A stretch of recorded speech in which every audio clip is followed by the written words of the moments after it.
I used to think that after 23 years of marriage, nothing could truly shock me anymore. Amy and I had built a life together from nothing. 3 kids, a modest home, shared holidays, late-night talks about bills and dreams, and all the quiet moments in between. We weren't perfect, no long marriages, but I always believed we were solid, stable, safe.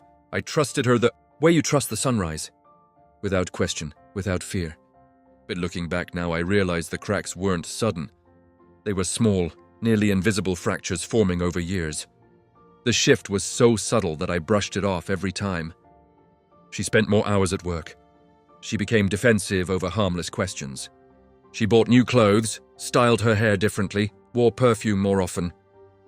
I told myself she was simply trying to feel young again. I never thought she was trying to look good for someone else. It all came crashing down on a Tuesday night. Funny how life-changing moments pick the most ordinary days. I came home from work, tired but ready to unwind, and found her sitting at the kitchen table with her hands clasped tightly together like she was trying to keep them from shaking. Her eyes wouldn't meet mine. There was something about her posture, solid, rehearsed, that told me she had already decided everything long before I walked in. She didn't beat around the bush. "I need to tell you something," she said, voice trembling but steady enough to betray that she'd practiced this line in her head. I tried to smile, thinking it was about one of the kids, or maybe some work stress. Instead, she looked up at me with eyes full of guilt and said the sentence that hollowed me out from the inside. "I've been seeing someone, and I'm leaving." I remember sitting down because my legs suddenly felt too weak to hold me. My ears rang like someone had struck a bell inside my skull. I wanted to scream, cry, deny anything, but my voice didn't work. She continued talking, explaining, rationalizing. Words like connection, mistake, feel alive again. He understands me, floated around the room like poisonous fog. I wasn't even fully listening. All I understood was that my wife, the woman I held through sickness, labor, grief, and joy, had chosen someone else. And not just anyone. A co-worker, a guy almost 15 years younger than her.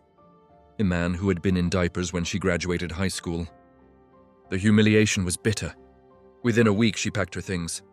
She timed everything perfectly, almost cruelly. Our youngest daughter was turning 18 in a few months. No custody issues. No child support adjustments. She had waited for the moment when she could walk away with minimum complication. And she did. She didn't cry as she left. I did, but not in front of her, only after the door closed. When the silence finally settled, it felt like sitting inside the ruins of a house that had burnt down while I was asleep. And the worst part, I didn't even see the smoke. The first morning without her felt unreal. For a brief second, as sunlight crept through the blinds, I forgot she was gone. My hand reached to her side of the bed out of habit, expecting warmth, a body, a presence. Instead, my fingers touched cold sheets. Not just cold, untouched. The pillow was still perfectly fluffed, like a hotel room no one ever slept in. That's when it hit me all over again. She wasn't coming back. I sat on the edge of the bed, staring at the floor, trying to breathe through the tightness in my chest. My phone buzzed, messages from co-workers, a reminder about a meeting, a notification about a bill, but all of it felt pointless. My life had split into 2 timelines, before she left and after she destroyed everything. The house didn't feel like home anymore. It felt like a museum of a life that was no longer mine. Her coffee mug on the shelf, her hair tie still looped around the bathroom faucet. A perfume bottle she must have forgotten, still sitting on the vanity like a ghost of her presence. Every object felt like a landmine. Around noon, our middle child, Emily, called. "Dad, is everything okay?" You didn't answer my text. Her voice cracked with worry, and I hated that she had to be dragged into her mother's choices. I tried to sound normal. "Yes, sweetheart. Everything's fine." A lie she didn't believe for a second. There was silence, then a long exhale. "Did Mom say anything weird to you yesterday?" She sounded strange when she called me. I swallowed hard. How did I tell her? How did I tell any of them? My wife might have waited until the kids were grown, but she didn't seem to consider the emotional fallout.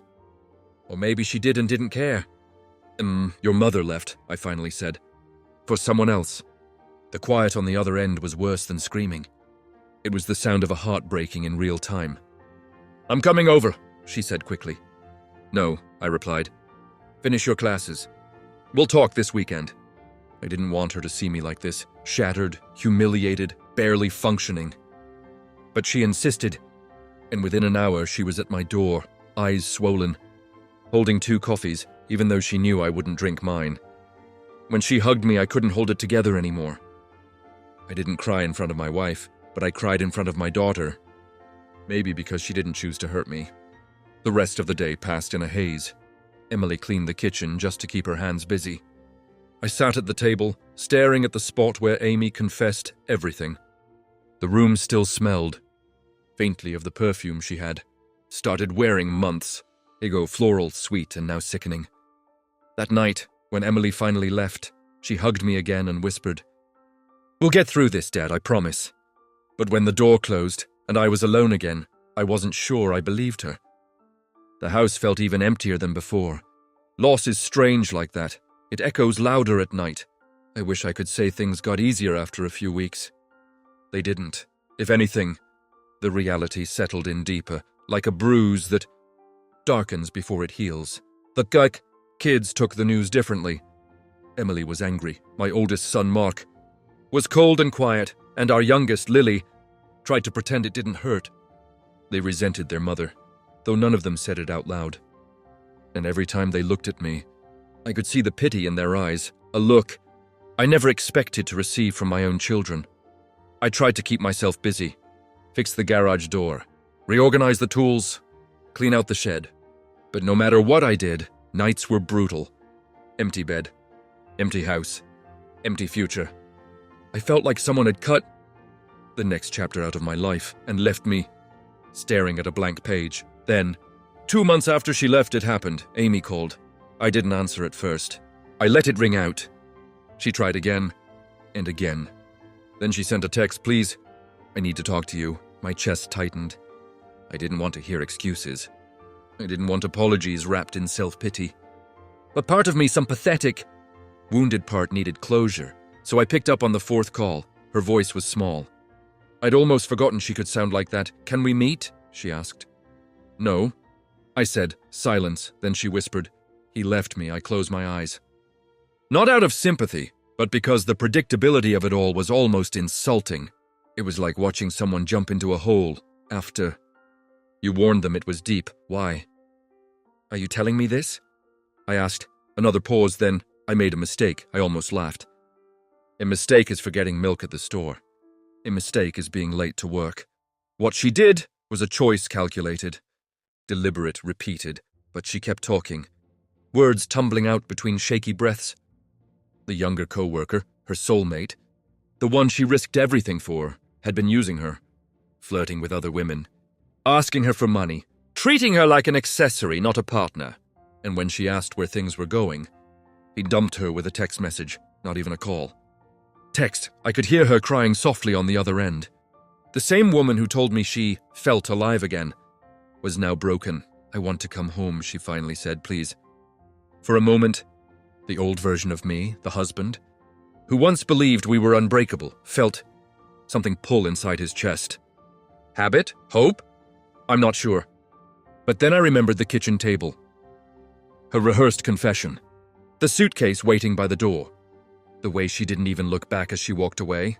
"No," I said quietly. "You can't," she inhaled sharply. "After everything we built?" "Yes," I replied. "Because you're the one who burned it down," she cried harder, begging, swearing she would do anything. But it was too late. She didn't just break my heart, she broke the foundation. It stood on when the call ended. I didn't feel triumph. I didn't feel satisfaction, just clarity. For the first time since she left, I realized something. I may have lost my wife, but I found myself again, and for now, that's enough.